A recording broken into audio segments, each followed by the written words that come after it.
So today we meditated 1 Samuel chapter 31. It kind of looked like a little bit dry chapter, but there are 2 points I learned.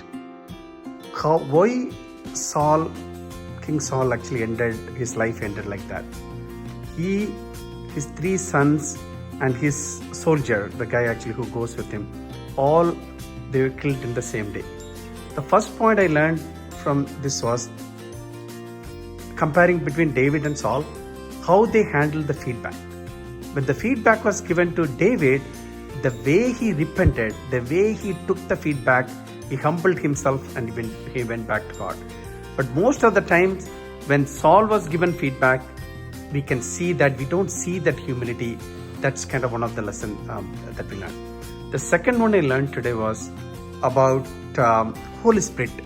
We see in a coinciding way in the chapters, all the 1 Samuel chapters, that when we see the Holy Spirit departed from Saul, things are not going well. We see a lot of times Holy Spirit was with the God Spirit. It says David and Avianur was with David, things were well. So the lesson that we learned from here is that it's very important that we have to analyze the Holy Spirit is with us or not. Okay. So we discussed about 1 Samuel, right? So the 1 Samuel, now we see both Saul and David. So why God's mercy was more with David than with Saul? Because both men failed. If you see for David, from the young age itself, he always spent time with the Lord.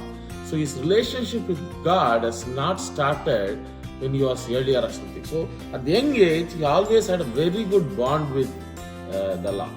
And now when we see, whenever there is a failure, whenever people come against David, we see in Bible, he always goes and gets strengthened from the Lord. He always strengthens from the Lord.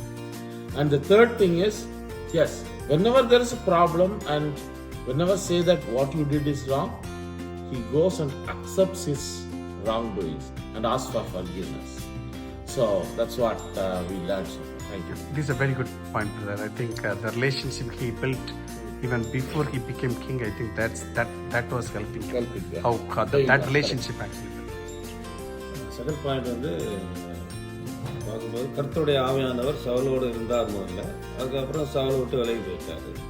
தாவீதோட கர்த்தருடைய ஆவியானவர் எப்பொழுதும் இருக்கிறாரு. So அது முதல்ல சொன்ன மாதிரி ஃபீட்பேக்கை ஒவ்வொருத்தரும் எப்படி அக்செப்ட் பண்ணுறோம் ஒவ்வொருடைய வாழ்க்கையில்.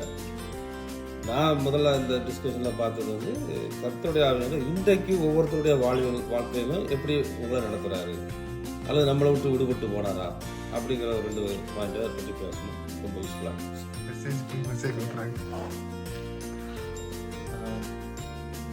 In today's Bible study was like a conclusion of 1 Samuel. What we learned was we could see a distinct character of David. Whether he is a shepherd boy or whether he is going to be a king, he was consistent with the Lord. He was happy to have the relationship with the Lord even though he is a shepherd boy.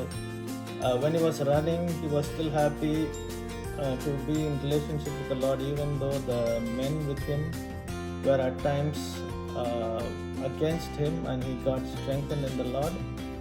And what I find is, when you are showing a little bit commitment to the Lord, His grace is more and mercy is abundant, which Saul lacked. Only one thing which I feel sorry is about Jonathan. He's a good character, but just because he's with Saul, he ended up tragic.